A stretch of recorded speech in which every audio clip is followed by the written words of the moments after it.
Welcome and welcome back, everybody, to the OK Grognard Show. Today is Monday, September 12th, 2022, 10 a.m. Central in beautiful Lake Geneva, Wisconsin. We're continuing with our look at the Advanced Dungeons and Dragons Dungeon Master's Guide section on magic items. We are into the descriptions of rods, staves, and wands, and specifically staves. We did rods last week. So that is where we are at. How's everybody doing? Hope you're well. Glad you're here. If you can stop in the chat today, welcome to you. Appreciate the support. And, well, we should just dive right in, huh? Let's have a look. I'm going to move this around on my screen. You can't see me doing it, but I'm doing it anyway. Good morning, Sarah. Good to see you there. How are you? Looking forward to our game this week and next week, too, right? It's going to be a lot of fun. It'll be fun having a new player in the mix too. I gotta make that post I promised you I would make. I'll keep that in mind and do it today. So, descriptions on staves. Unless inapplicable or otherwise specified, staves function at the 8th level of magic use. Their spell discharge is that of an 8th level of experienced magic user with respect to range, duration, area of effect, etc. The magic functions of a staff generally require only 2 segments to discharge, but the device must then build up power again, and this requires 8 segments. I guess they're saying you get one shot in the 10 segment round, and that's going to be it. Damage is nominally 8d6 with respect to fireballs, lightning bolts, etc. New player. Yep. Colin's joining us. He's been in and out of town and further afield, and schedule not able to let him play because of work. And now his schedule is cleared, so he'll be able to come and join us. So looking forward to that. Let's see what do we got. We got Staff of Command. This device has 3 functions, only 2 of which will be effective if the wielder is a magic user, but all 3 work when the staff is in a cleric's hands. The 3 functions are: number 1, human influence. This power duplicates that of the ring of the same name. Each suggestion or charm draws 1 charge from the staff. Mammal control / animal control. This power functions only as mammal control, as the ring of that name, when the staff is used by a magic user, but in the hands of a cleric, it is animal control, as the potion of that name. All types of animals listed. Either use drains 1 charge per turn or fraction thereof. Number 3, plant control. This function duplicates the potion of the same name, but for each 10-foot square, denoted as 1 inch in the book, for each 10-foot square area of plants controlled for 1 turn or less, 1 charge is used. A magic user cannot control plants at all. The staff can be recharged. Staff of Curing. Everybody loves one of these in a group. The device can cure disease, cure blindness, cure wounds.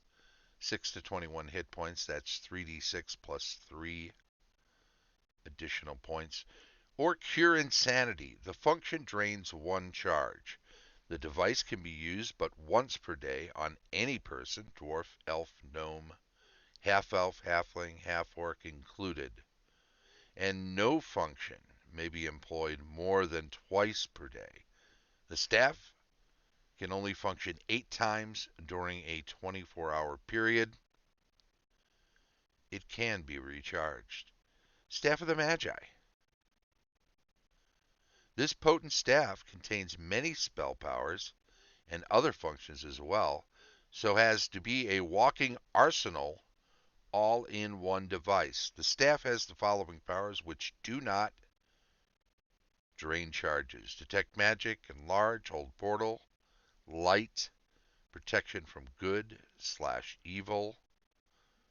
The following powers drain one charge per usage: invisibility, knock, pyrotechnics, web, dispel magic, fireball, lightning bolt, ice storm, wall of fire, and pass wall.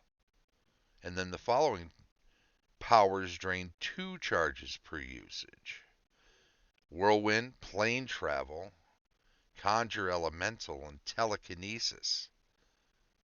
That is a lot the Staff of the Magi can do for sure. I mean, I could see any one of those being properly abused and someone going out in a blaze of glory. Certainly, and let's state this: if you're going to have something like that, hey George, welcome to the chat. If you're going to have something like that for use in a one-shot game, you may want to curb some of its powers or make something different that's like a Staff of the Minor Magi. Because if you have all of those powers and you know that you're only going on one adventure ever with this character, I mean, you're going to use the thing up. If you're in a campaign and you're playing for the long haul, and let's say you're 10th level, and you fully expect the campaign to go on for years, you're not going to just be popping that off all the time, because recharging takes time. If that can recharge, we'll double check at the bottom. And having all of that, oh, it's like having a couple of high-level magic users on retainer at your beck and call. So it's a lot, is what I'm saying. Anyway, let's read some of the description of the various. Well, the whirlwind is identical to that caused by a jinn/genie. Plane travel is similar to the psionic ability of probability travel. And I'm not a psionics guy. Never cared for it, never used it. I think it's a good potential system for a science fiction game, but I don't like it mixed in with my fantasy, which is pretty heavily Dark Ages or early medieval slash fantasy. And yeah, Western Europe, that's where I started back in the day, and it's where I've stuck myself. So there it is. Plane travel is similar to psionic ability of probability travel, but travel is possible only to the various planes. The staff can be used to conjure one elemental of each type per day, each having 8 hit dice. Telekinesis is at 8th level also, i.e. 200 pounds maximum weight. The Staff of the Magi adds +2 to all saving throws versus magic. The staff can be used to absorb magic user's spell energy directed at its wielder, but if the staff absorbs energy beyond its charge limit, it will explode, just as if it were a retributive strike. See below, had been made. The spell levels of energy absorbed count only as recharging the staff, but they cannot be redirected immediately. So if absorption is desired, that is the only action possible by the staff wielder that round. Note also that the wielder has no idea how many spell levels are cast at him, for the staff does not communicate this knowledge, and as does the rod of absorption. Therefore, Absorbing spells can be risky. Absorption is the only way the staff can be recharged. So you got to take the risk at some point, right? George says, I suspect the staff would attract a lot of attention. And yeah, no doubt. If you're if you're making it plain that you're using a super powerful staff like this, there's certainly going to be people that talk about it, and there are going to be people that take notice. And certainly, as Sarah mentions, like thieves, you just can't walk through town because it's so ornate. Um, I don't know if it has to be ornate. I guess it could look like, I mean, not to get too Gandalfian, but Gandalf walks around with an old stick, and the Rohirrim let him in the main hall, allow an old man his walking stick.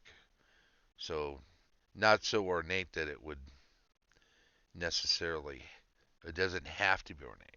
That doesn't mean it can't be. Staff of the Magi could be a splendiferous thing. So maybe it is bejeweled and carved in such a way as to be very evocative of what it is, and that would be a fun thing too. It could certainly also create a lot of adventuring opportunities as well. So maybe not a bad thing to have something be outstanding as what it is to all who behold it. You wouldn't want to be shabby and then carrying that around either. So every time you come back from an adventure, it's burn the old robes and don some new ones and make sure they're the best that money can buy, because you don't want to take second place at a beauty contest behind your staff and only get 10 gold pieces. So there you go. The magic user breaking the staff has a 50% chance of plane traveling to another plane of existence, but if he or she does not, the explosive release of spell energy totally destroys him or her. This and the Staff of Power are the only magic items capable of a retributive strike. The only staves is what they mean. Obviously, they might be the only items. It doesn't mean you can't add more.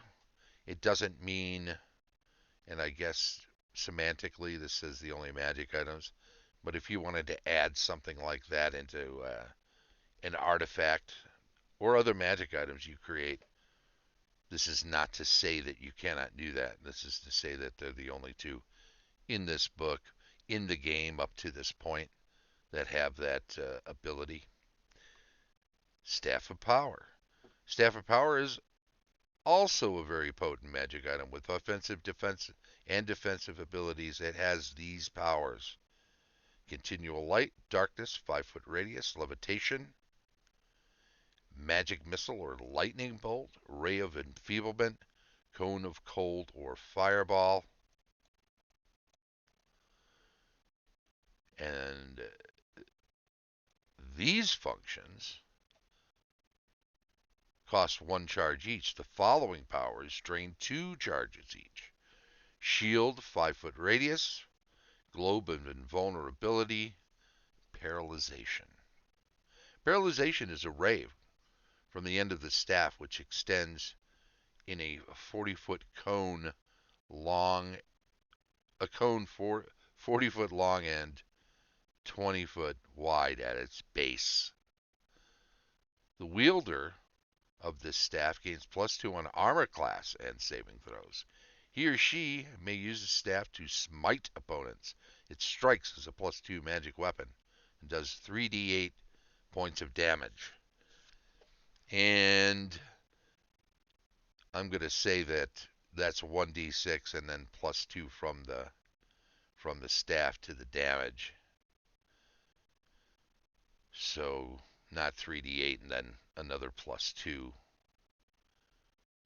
as per the +2 magic weapon. If one charge is expended, the staff does double damage, but two charges do not triple damage.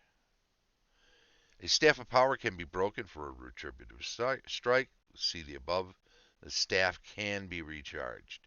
You may determine alternate powers shown by a random die roll. So there you go. Staff of power.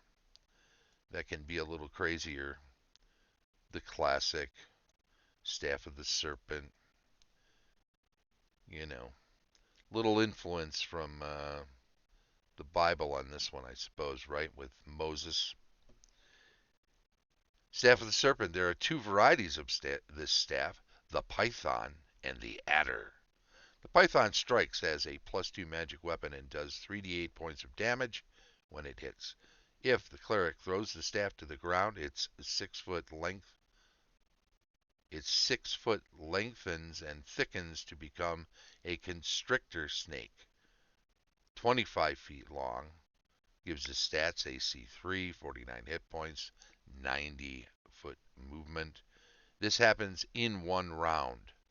The snake will entwine if it scores a hit, the opponent being constricted for 4 to 10 hit points of damage per round, and the victim will be so engaged until it or the python is destroyed.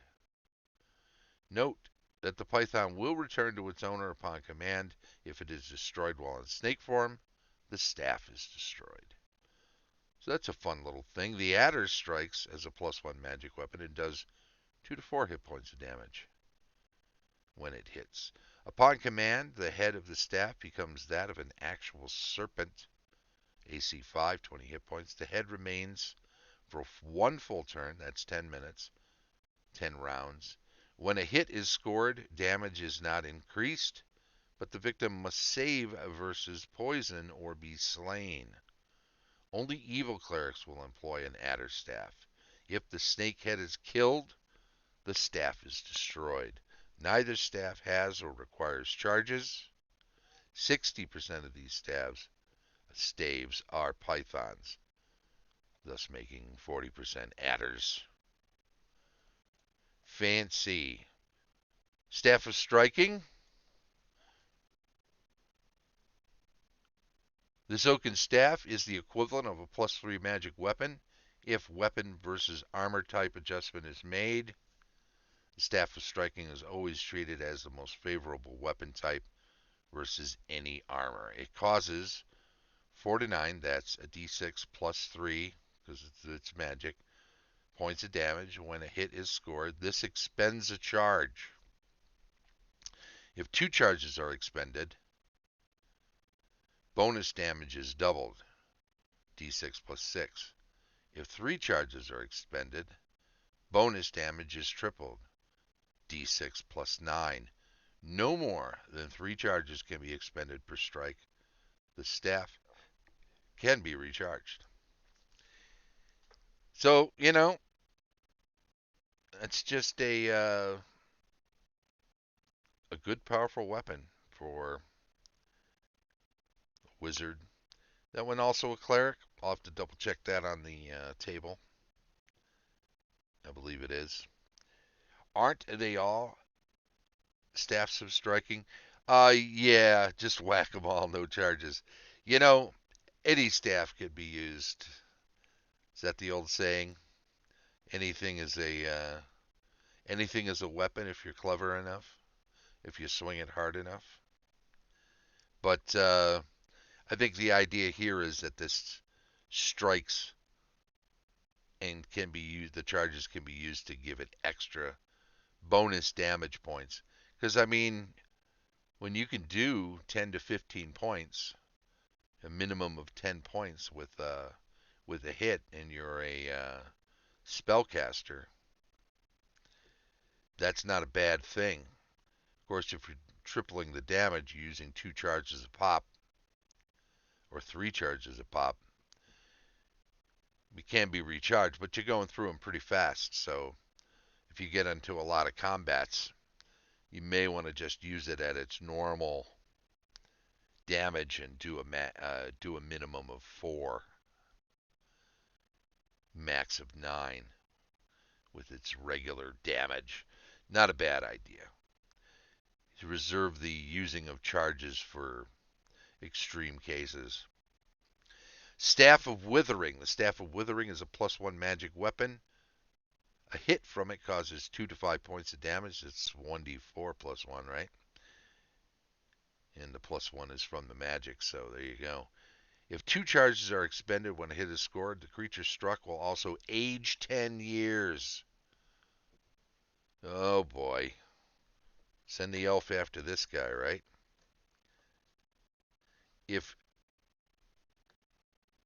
its abilities and lifespan adjusted for the resulting age increase. If 3 charges are expended when a hit is made, one of the opponent creature's limbs can be made to shrivel and become useless unless it saves versus magic. Check by random number generation for which member is struck. That's arms and legs. Note that ageless creatures, undead, demons, devils, etc., cannot be aged or withered. Cannot be aged or withered. Okay. Each effect of the staff, I didn't remember that you couldn't use withering on that, although it makes sense. I don't know. Demons and devils. Be nice to wither one of their arms or legs, right? And make them easier to dispatch. Each effect of the staff is cumulative, so that 3 charges will score damage, age, and wither. Aging a dwarf is of little effect, while aging a dragon could actually aid the creature. The older a dragon, the more powerful it often is. George in the chat says, Staff of Striking, a good backup to have if a party has a few magic weapons and an opponent can only be hit by magic weapons. Absolutely true, right? It's always handy to have a number of magic weapons around that anybody can use. If that's the case, um, it's not like your magic users.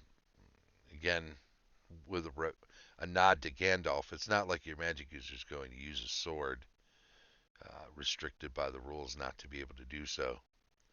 So that's something anyway. I believe that's it. Yeah, we get into wands, and we'll get into wands next time we have a show. So that'll be a good thing. In the meantime, I do want to just say thank you to everybody. Pop that in the chat. I guess we're about done for the day, and it's a little shorter show. Not too much, though, so there you go.